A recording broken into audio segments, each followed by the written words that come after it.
puissante intercession du cœur immaculé de Marie, ton épouse bien-aimée.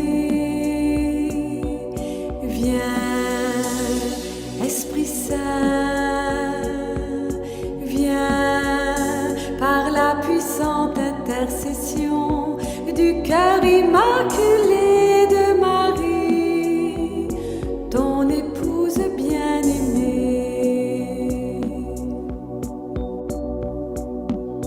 Viens, Esprit Saint,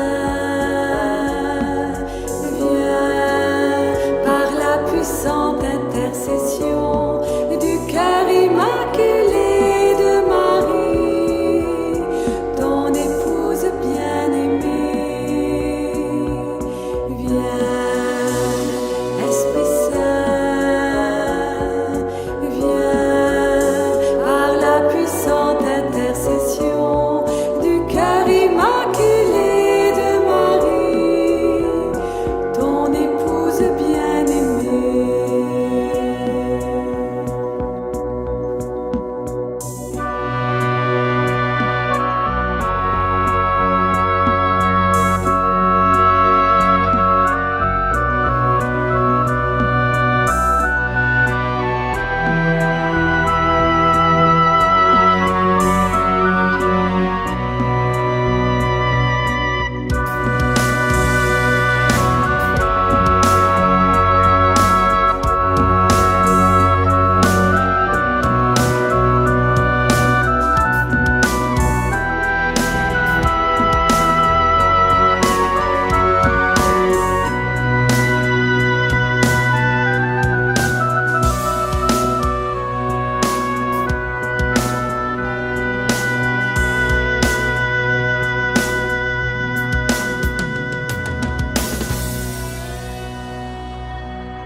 La grande leçon du livre 13. Bonjour à tous, mes amis, et demandons une grâce. Mettons-nous dans la prière, trouvons un endroit agréable, éteignons la télévision, le téléphone, si ce n'est pas ce que nous utilisons pour voir cet enseignement, pour être seul avec Dieu. Demandons à la Vierge Marie cette grâce de découvrir ce grand enseignement, encore un de plus, dans le royaume de la divine volonté. Vierge Marie, toi qui es la reine du royaume de la divine volonté, chacun de nous vient se mettre sur tes genoux et te demander cette grâce, de comprendre cette grande vérité, cette nouvelle manière de prier qui était la tienne et celle de Jésus, pour faire monter vers le ciel une seule prière, la vôtre, vos supplications, vos réparations.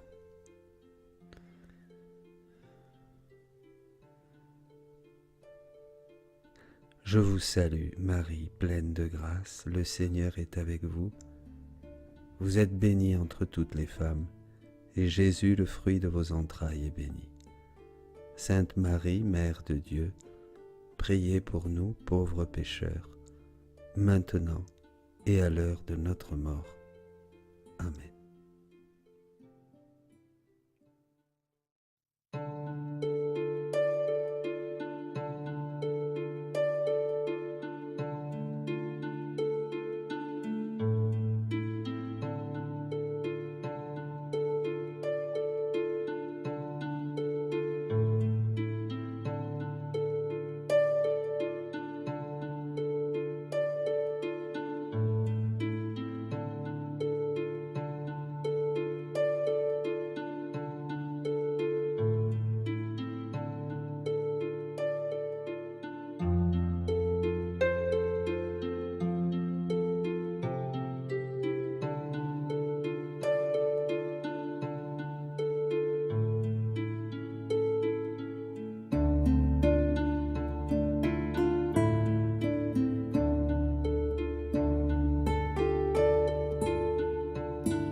pouvons recevoir, bien c'est un Jésus totalement ouvert, totalement donné, totalement qui se fait, qui vient en nous, qui nous donne sa vie et qui nous fait entrer dans ce royaume que nous avons depuis 2000 ans demandé dans le Notre Père. Que vienne ton règne, que ta volonté se fasse sur la terre comme au ciel.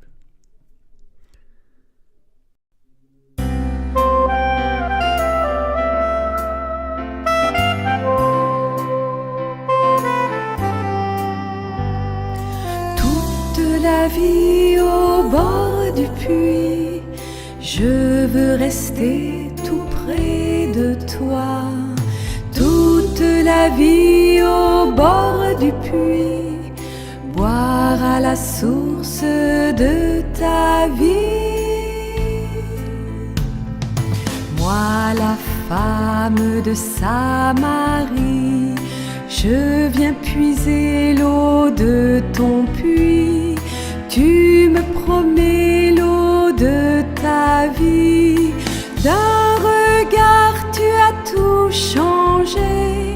D'une parole tu m'as tout donné.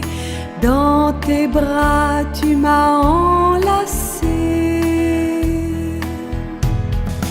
Toute la vie au bord du puits, je veux rester tout près de toi. Toute la vie au bord du puits, boire à la source de ta vie. Moi je n'ai rien à te donner que ma misère et mon passé, que le chagrin de t'offenser. Tu viens me parler de l'eau vive, tu me proposes l'autre rive. Tu es venu pour que je vive. Toute la vie au bord du puits, je veux rester tout près de toi. Toute la vie au bord du puits, boire à la source de ta vie.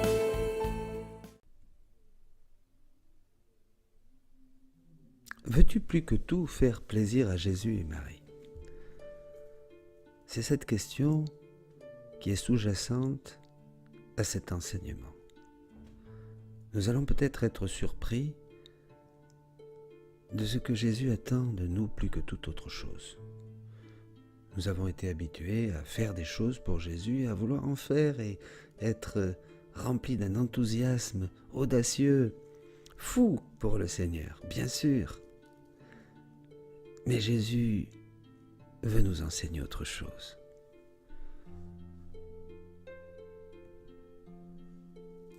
À la femme de Samarie, Jésus lui dira « Je le suis, moi qui te parle ». Ce Jésus qui nous parle aujourd'hui à travers les écrits du livre du ciel, c'est le même qui parlait à cette femme de Samarie. C'est le même qui parlait à travers les prophètes.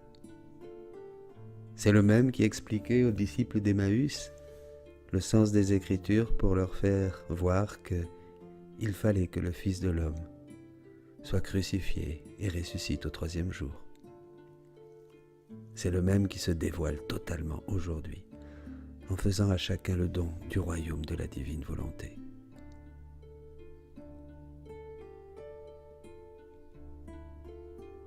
Chaque fois que je te parle, je veux ouvrir une petite fontaine dans ton cœur. Regardons Jésus. Disons-lui merci.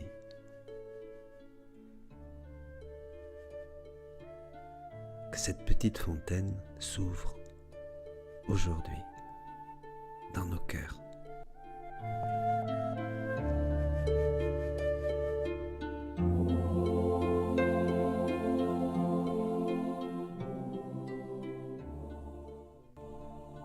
Pour tous, mes paroles veulent être des fontaines jaillissant en vie éternelle.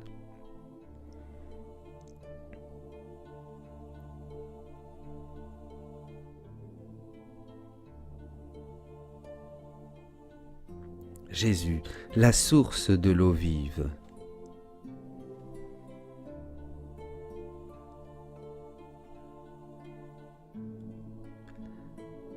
Celui qui boira de l'eau que je lui donnerai n'aura plus jamais soif, et l'eau que je lui donnerai deviendra en lui une source d'eau jaillissant pour la vie éternelle.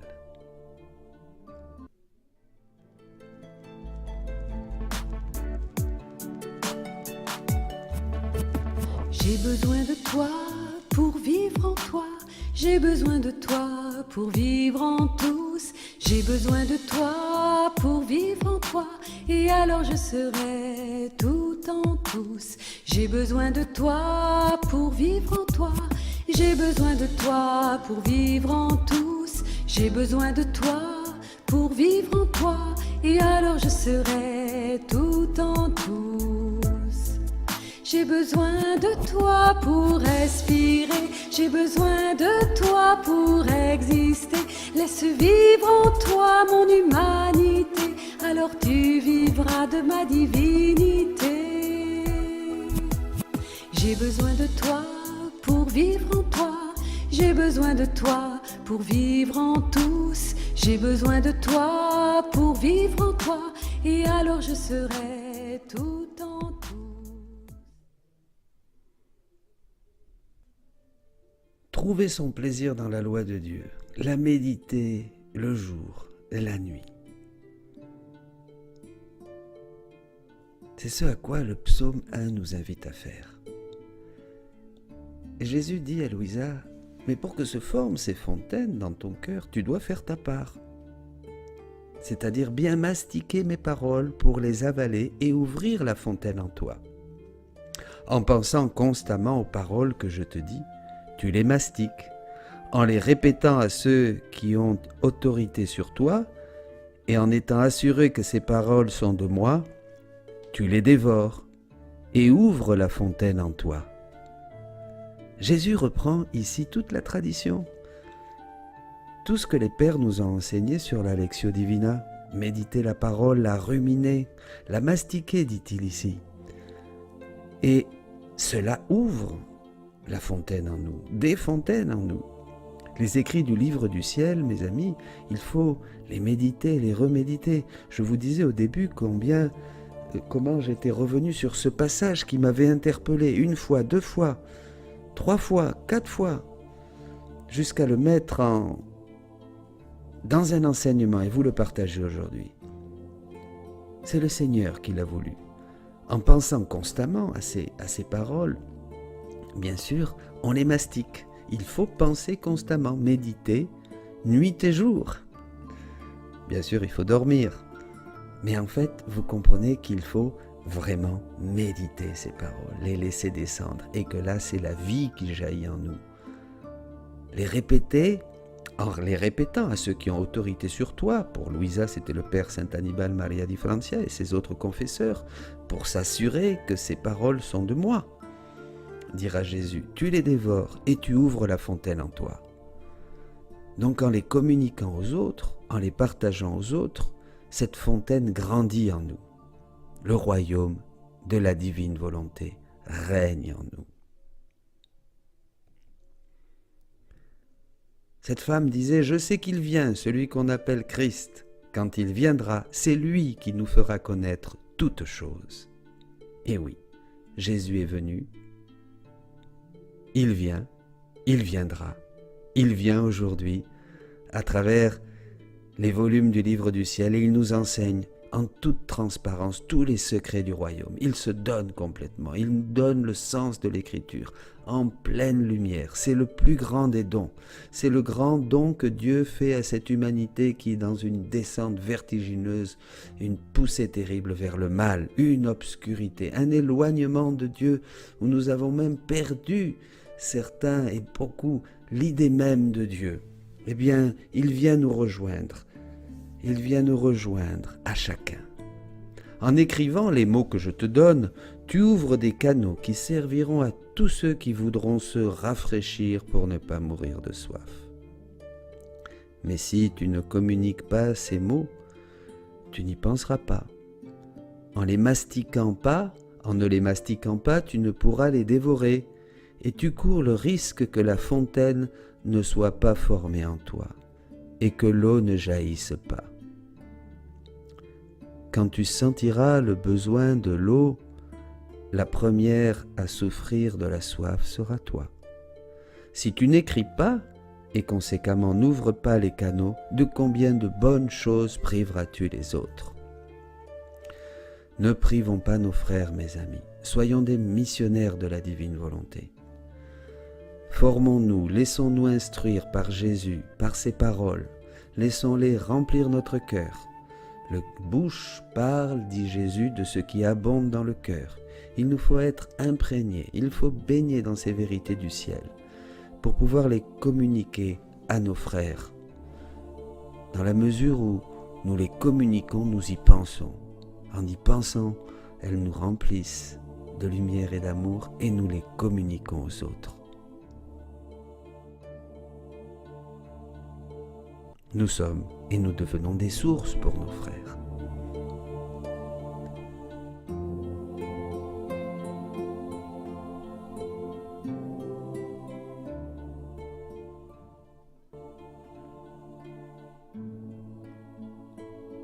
Ma fille, ne sois pas étonnée si tu es plus incline à écrire concernant ma volonté, et que tu y trouves plus de plaisir, parce qu'entendre, parler ou écrire au sujet de ma volonté est la chose la plus sublime qui puisse exister sur la terre et au ciel. C'est ce qui à la fois me glorifie le plus, comprend toute bonne chose et toute sainteté. C'est ce passage, mes amis, qui a attiré mon attention. Il me semblait comprendre que ce qui faisait le plus plaisir à Jésus, c'était que nous l'écoutions, que nous méditions ces vérités du livre du ciel, qu'il n'y a rien de plus sublime qui puisse exister sur la terre et au ciel. Alors je me disais, mais Seigneur, là maintenant je veux prier, maintenant je veux faire ceci, maintenant j'aimerais faire ça pour toi, maintenant... Et le Seigneur dit non, écoute-moi, reçois ces paroles. En fait, les paroles de Jésus nous connectent directement, nous font entrer de plein pied dans le royaume de la divine volonté. Nous sommes unis à lui, elles infusent en nous cette vie divine qui est transformante. Et bien sûr, étant unis à Jésus, nous ne faisons qu'une même chose avec lui. Et rien ne peut le contenter davantage, et rien ne peut apporter plus de bonheur, de bien, au sein du ciel, au monde entier. C'est ce qui le glorifie le plus, dit Jésus. Ça m'a beaucoup étonné. C'est ce qui me glorifie le plus et comprend toute bonne chose et toute sainteté. C'est-à-dire que tout est inclus. Quand nous faisons cela, toutes les autres choses belles, bonnes, saintes que nous pourrions faire pour Jésus se trouvent inclus, sont contenus dans le fait de lire, de méditer, de partager les vérités du livre du ciel.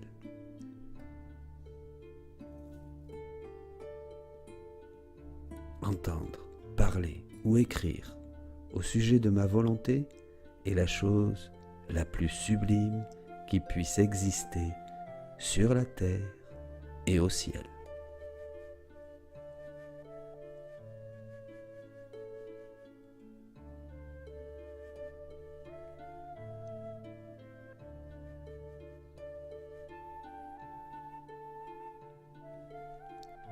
Les autres vérités ont aussi leur propre bon côté.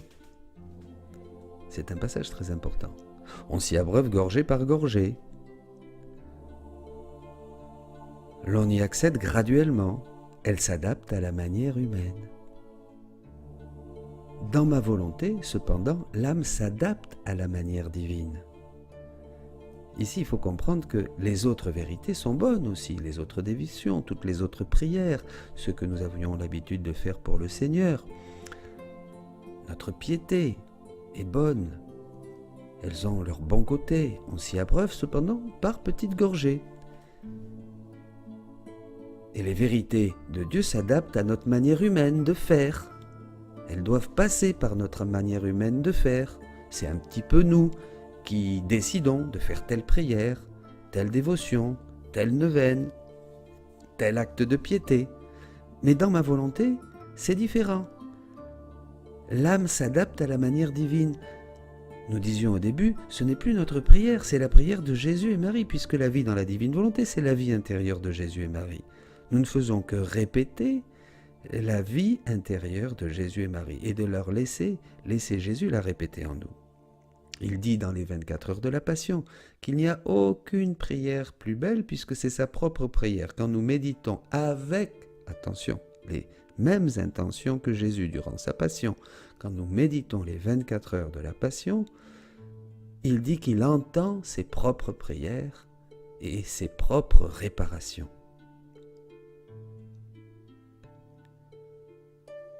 Continuons.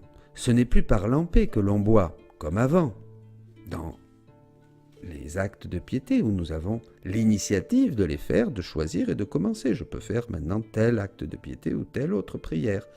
Mais là, il dit, c'est par mer. Mais par mer on gravit, non pas à pas, mais avec des ailes qui rejoignent le ciel en un clin d'œil. Ô ma volonté, seulement à t'entendre en parler m'apporte tellement de joie et de douceur. Cette exclamation du Seigneur veut tout dire, mes amis. En un clin d'œil, en un acte, en faisant nôtre une réparation de Jésus, en faisant nôtre tout l'amour de Jésus contenu dans la communion eucharistique, après l'avoir réparé, et en lui offrant son propre amour. C'est la seule chose qui est digne d'un Dieu. Ce qui est digne d'un Dieu, c'est Dieu lui-même. Ce n'est pas nos petites prières, nos petits efforts, notre disposition intérieure. C'est trop humain. Il n'y a rien qui peut contenter Dieu que Dieu lui-même. Donc Jésus s'est donné en aliment dans son corps et dans son sang. Celui qui mange ma chair et boit mon sang à la vie éternelle. Il nous donne cette vie pour que nous puissions lui rendre. Et là, nous rejoignons le ciel, bien sûr, en un clin d'œil, puisque c'est un acte divin auquel nous participons, pour ne faire plus qu'un seul acte, avec notre volonté et celle de Dieu. Et nous sommes plongés dans la mer immense, dans l'acte unique et éternel de notre Dieu. Et rien ne peut lui donner plus de bonheur, plus de plaisir. Méditer les vérités du livre du ciel, les faire nôtres, c'est entrer dans les réparations de Jésus. Au nom de tous les hommes, pour tous les hommes, tout ce que nous faisons est bien sûr universel.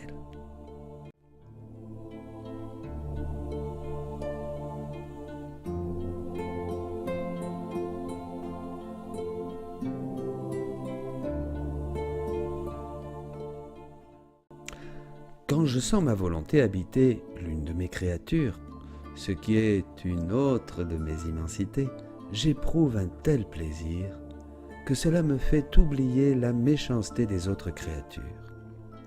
C'est ce que nous disions.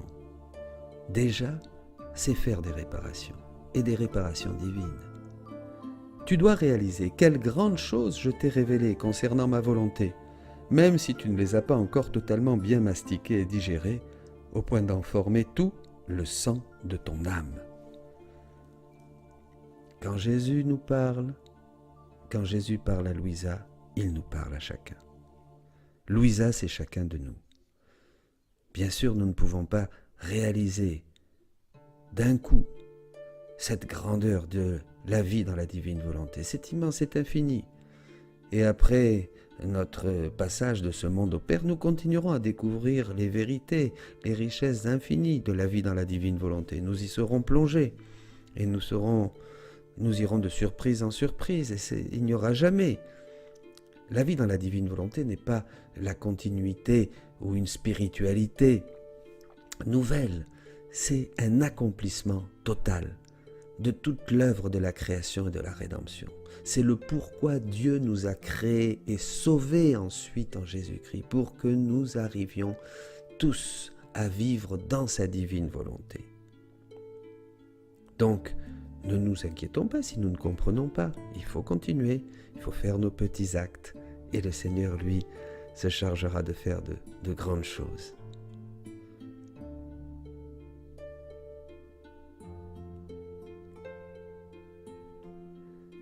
Quand tu en auras compris toute la substance, je reviendrai et je te révélerai à son sujet des choses encore plus sublimes.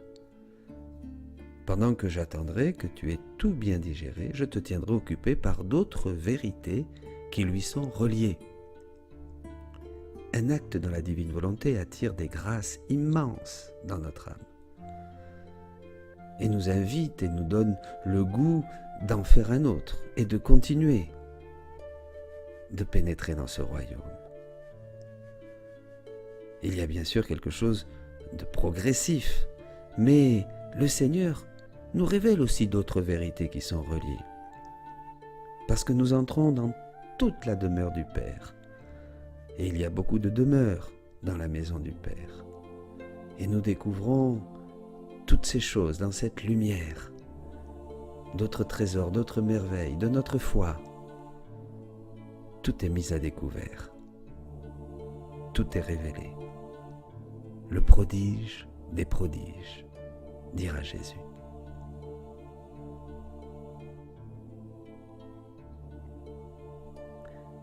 Si certaines créatures ne veulent pas profiter de la mer et du soleil de ma volonté pour venir à moi, elles peuvent s'abreuver aux petites fontaines et aux canaux, tirer profit des autres choses qui m'appartiennent.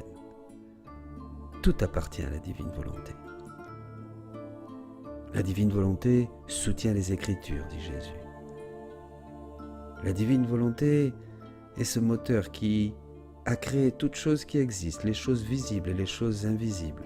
Elle se donne à nous partout, elle est partout, dans l'air que nous respirons, dans la chaleur du soleil, dans la saveur des aliments. Elle est dans tous les saints. C'est elle qui a créé les saints, c'est elle qui nous a donné les sacrements de l'Église. C'est elle qui nous donne le mouvement, l'être et la vie. Et si certains ne peuvent pas encore entrer dans cette mer immense et vivre, plongés, immergés dans ce soleil,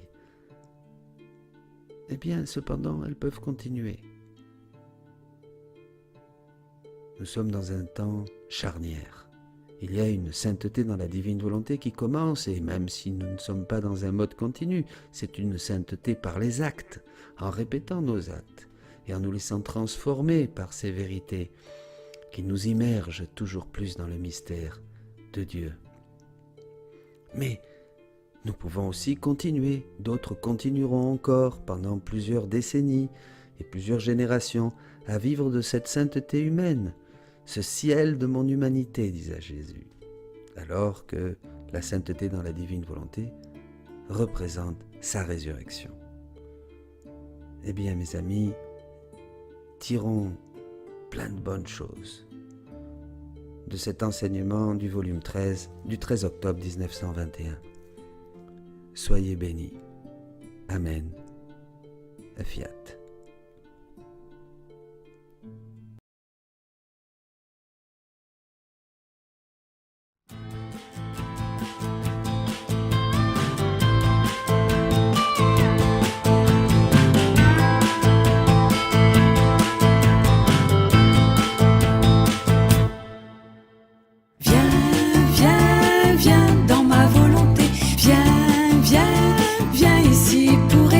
Là-bas pour partager, partout te diffuser. Viens, viens, viens avec moi pour régner. Dans ma volonté tu dois tout posséder, partout travailler, avec moi te reposer.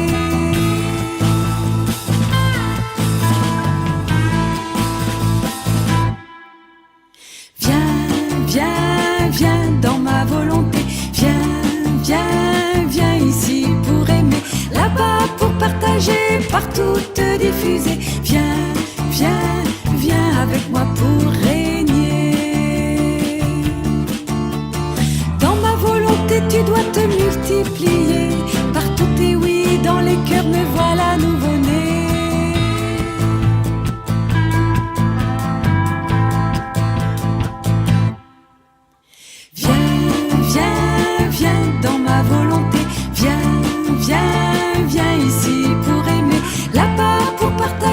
Partout te diffuser.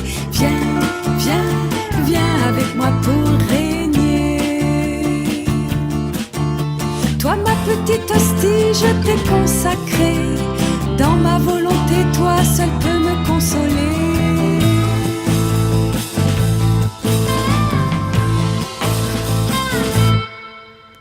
Viens, viens, viens dans ma volonté. Viens, viens, viens ici pour aimer, là-bas pour partager, partout te diffuser. Viens, viens, viens avec moi pour régner. Bientôt il n'y aura plus d'autre sainteté. Je l'ai dit, je vous donne ma sainteté.